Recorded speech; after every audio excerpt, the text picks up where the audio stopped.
Hello, I'm Tom Gosling, Executive Fellow at the European Corporate Governance Institute, and I'm here today with Curtis Milhaupt, the William F. Baxter-Visa International Professor of Law at Stanford University, to discuss his paper, The Geopolitics of Controlling Shareholders, which was the winner of the 2024 ECGI Law Prize for the best paper in the ECGI Law Working Paper Series. So, Curtis, thanks for joining me, and many congratulations on your prize-winning paper.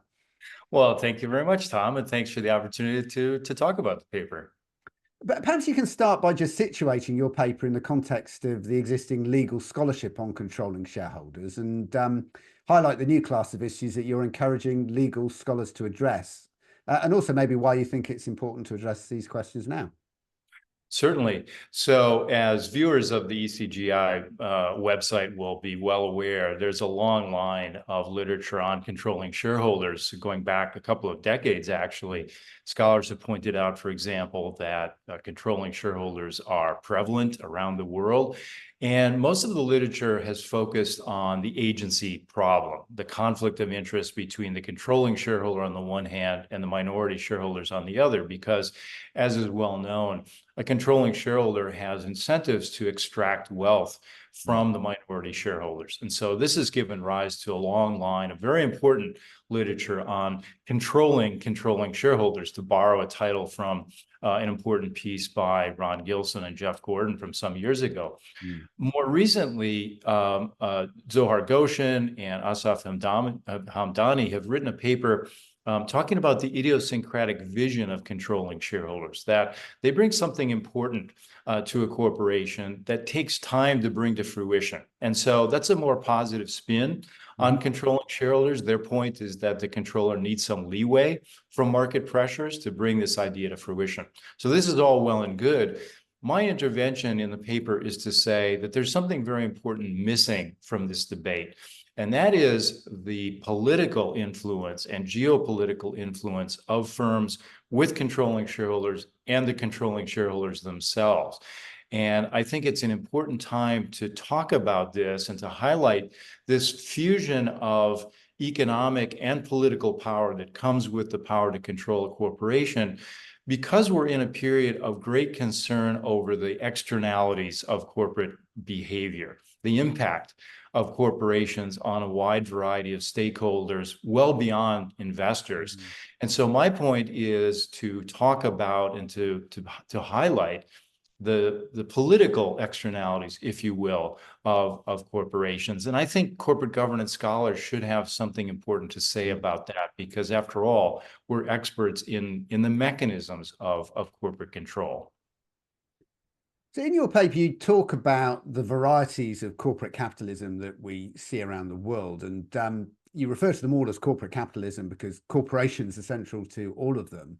But the manifestation of the political implications of controlling shareholders can be quite different depending on the system.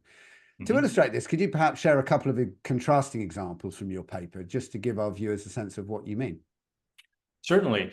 I'll start with an obvious example and then move to perhaps a less obvious one. So the obvious example that most people maybe will bring to mind immediately is the state-owned enterprise, the SOE, where the corporation is quite literally an arm of the state. So there, the political influence of the corporation is very direct, very obvious. Although I think it bears noting that when we talk about a state-owned enterprise today, typically they also have minority non-state shareholders. So there is still a combination of control and minority, even in most prevalent or important globally active SOEs today. And of course, the rise of China on a model that was heavily, not exclusively, but heavily reliant on SOEs, has in effect kind of resuscitated the SOE from the dustbin of history that, was thought to be the case after the decline or the fall of the Berlin Wall, et cetera. So the SOE is an obvious example of this combination or fusion of economic and political power. But, there are many other examples as well. So what I call a kind of mutant version of the SOE is the Russian klepto-oligarchic form of corporate capitalism with Gazprom and the like, all of these firms that are closely tied to Vladimir Putin. Another example from the developing world would be family-owned conglomerates. So think of the Lee family and their control of the Samsung Group, one of the most important companies, probably the most important set of companies in the Korean economy. Think about the generations-long interactions between members of the Lee family and political leadership in Korea. Probably a less obvious example would be what has come to be known as surveillance capitalism. So think about the platform economy today and Meta, Google, Alibaba, and Tencent in China. All of these firms have controlling shareholders, controlling shareholder founders. And think about the political influence that those founders have in their respective systems. So these are the kind of examples that I'm bringing out in the paper to suggest that, yes, controlling shareholders are ubiquitous around the world. They take different forms, and their level and the degree and the type of political influence that they wield in their domestic economies, but also geopolitically, is very important, and it varies with the type of corporate capitalism that we're talking about. Yeah, I mean, I found that, really fascinating, those different degrees of political connection and influence, from the very direct ones that you might get in sort of Chinese state-owned enterprises versus the indirect influence that you have through your, kind of big tech companies in the West, for example. And that's a fascinating part of the paper, I think. And you then move on from that to say, well, not only is the nature of influence that these different controlling shareholder structures have, but also the geopolitical policy domains to which they are relevant also differ. I'd like to discuss a couple of these. One of them is national security. So how have you seen the interaction between governments and control companies play out here? Yes, well, this is a topic, I think, of increasing interest and importance with decoupling and various geopolitical rivalries that are going on around the world. And I think if you look, for example, at US law and regulation that has grown up very rapidly, beginning with the Trump administration, around this decoupling or de-risking effort, what you find is great concern over this issue of corporate control. Who stands behind a corporation that is investing in the United States, for example? This has always been relevant, of course, but I think it's taken on much greater significance given deglobalization, de-risking, decoupling, et cetera, and the movements that we're seeing around the world. So I think the issue of corporate control, and again, this notion that there's a fusion of economic and political influence in these corporations, has become really very central to policymakers' concern in national security.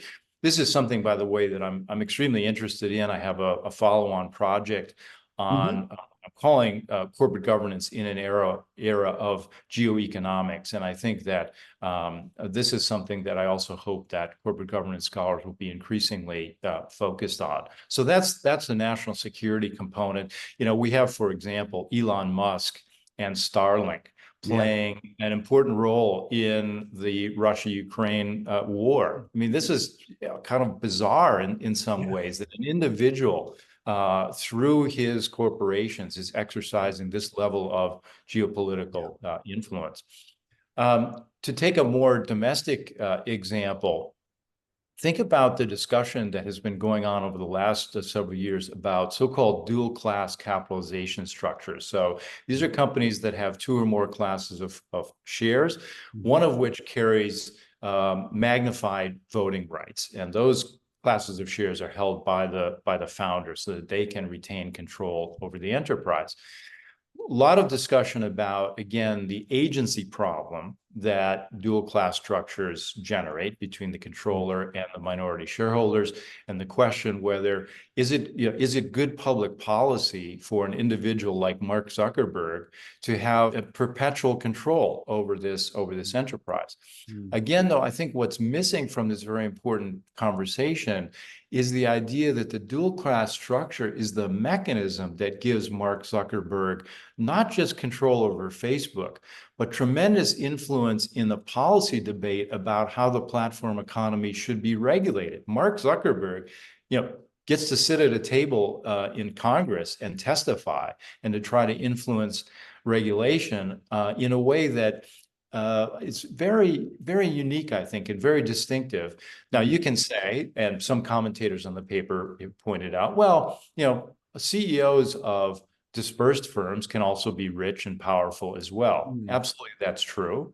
But I think there's something distinctive about controlling shareholders and the fact that they are a focal point that continues through time in a way that a CEO who's in the chair for 3, 4, 5, or even 10 years cannot match. Again, think about Elon Musk, his wealth, his social media savvy, etc. Think about Jack Ma in China, who was slapped down by the government because, among other things, he had become too politically powerful within that system. So I think this is something quite distinctive about controlling shareholders. And that certainly makes a lot of sense to me because, maybe, for example, Elon Musk's control of Twitter and the policies that underpin and how Twitter operates, his influence over that is a function of his controlling shareholding, not his wealth. So I can Exactly see why you think that they're distinct issues. I'd just like to go back a little bit to the new project that you're doing that you referenced very, very briefly. Could you just expand a little bit on what you're covering in that? Yes. So again, the title of this project is Corporate Governance in an Era of Geoeconomics. Geoeconomics, I think, is a somewhat new term for a very old phenomenon, which is a state's use of economic power to generate geopolitical influence. Mm-hmm. And, we see this playing out in the rivalry between the United States and China today, with Europe to some extent caught in the middle. Mm. The paper suggests that we're in a very different period than we were 20 years ago, when, if you look back at the corporate governance scholarship of that era, it was really infused with a spirit of optimism about globalization, about convergence of corporate structures, corporate ownership structures, corporate law, et cetera. Made famous by Henry Hansman and Rainier Crackman's piece, The End of History for Corporate Law. And so, without in any way seeking to criticize that literature, because all literature is a product of its time, I reflect on it in order to highlight the absence of concern for national security considerations or geopolitical considerations. And what I'm suggesting in this paper is that, we're in a very different era today. I really focus on decoupling between the US and China and the real thicket of law and regulation that has grown up in both countries around this rivalry and this decoupling exercise. And then to reflect on, well, what are the implications of this for corporate governance? And I focus on a number of different ways in which this might be impactful, both in terms of the policy space in which globally active corporations operate, as well as at the firm specific level. I don't want to say much more about the paper because then no one will actually read it when it comes out. But the point is, I think this is, the way the world has moved has perhaps taken corporate governance scholarship, I hope, in a somewhat different direction, away from its exclusive focus on agency problems. And I think that project that you've described is an example of the broader call to arms that you make in your paper, which is for corporate governance scholars to widen their lens in how they look at controlling shareholders, to incorporate some of these wider political or even geopolitical implications. Can you perhaps wrap up our conversation by summarizing what you hope researchers might be inspired to do by the paper?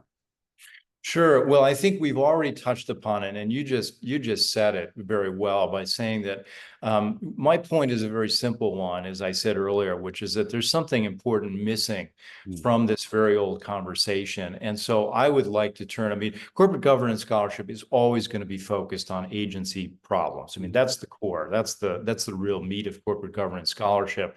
But I think that we can now, given the way the world has changed, I think that we can benefit by broadening the lens and moving beyond agency conflicts to talk about a broader set of issues. There's no question that corporations are some of the most powerful actors in the world today. And so I think corporate governance scholarship has something to say about that. That's very important. I think we have a unique perspective on these very relevant, very important issues. And so this controlling shareholder paper is the first step in what I hope is a series of projects in this vein. Well, Curtis, thanks for the discussion. I'm sure the paper is going to be very successful in inspiring new lines of scholarship in this area. And thanks very much for taking the time to share some insights from it today. Thank you very much.